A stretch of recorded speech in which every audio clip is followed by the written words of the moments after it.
መንፈሳዊ ዓለም ላይ ጌታን የምታገለግል አንዲት ነብይ ያየሁኝ እና እቺ ነብይ ስፈልጋት በጸሎት ነው የምትባለው። እውነት ነው፣ በጸሎት ነው። በጸሎት ጌታ ነው። ሃሌሉያ። ይኸውልሽ ጌታ እንደዚህ እያለኝ ነው፣ ነገሮችሽን አስሮ የያዘ አያትሽ ላይ ያለ ስፒሪት ነው እና ተከታትዬ መንፈሱን ሳየው በቀለ የሚባል ሰው አየሁ። አባት ነው፣ የአባትሽ አባት ነው። በኢየሱስ ፈረሰ።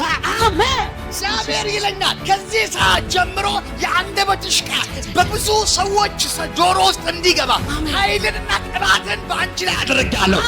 ይኸውልሽ በጣም የሚገርመው ነቢይ ነሽ አንቺ። በነብይነት ነው የምትጠሪው። እግዚአብሔር አምላክ ይሄ በነብይነት የምትጠሩበት ድምፅ እንዳይሰማ ብሎክ ሲደረግ አሳየን።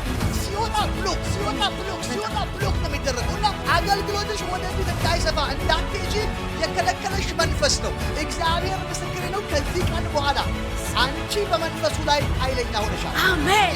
ምን እያሳየኝ መሰላችሁ? እግዚአብሔር ምስክሬ ነው። በኢትዮጵያ ምድር ላይ ከሚነሱ ሴት ነቢያቶች መካከል አንዷ በኃይል የምትሄደው፣ አሜን፣ በከፍታ የምትወጣው፣ አሜን። አዎ ያልቀና አሜን ማለት አሜን። እግዚአብሔር በርሽን እከፍታለሁ፣ አሜን። አዲስ መንገድ በሕይወትሽ ላይ አደርጋለሁ። አሜን። ስታገለግዩ እዚህ ቃሊቲ ዲሰስ ሰነፍ ጋር ኢንተርናሽናል ቸርች አለኝ። ባለራዕይ ስምንት ትግላ በቃ አንዶም አሁን መጨረሻ ላይ ጌታ ላይ ያልኩት ያለሁት በቃ ካልፈለግ ላቁ ንገረኝ ዴስቲኒ በቃ ወደ አሳ ማጥመድ ሊሄድ እንደነብይት ነው። በቃ አታቆሚ። ኢየሱስ ጌታ እግዚአብሔር በርሽን ከፍቶ አሜን በከፍታ ያስኬድሻል። አሜን። እግዚአብሔር በተአምራት ዓለም ውስጥ እንድትሄጂ ትልልቅ ነገሮችን በሕይወትሽ ላይ ያደርጋል።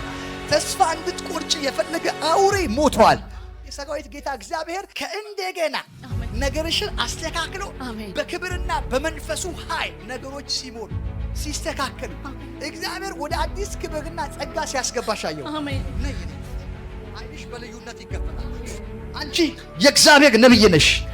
አገልግይ፣ እንሰማሻለን። ተንብይ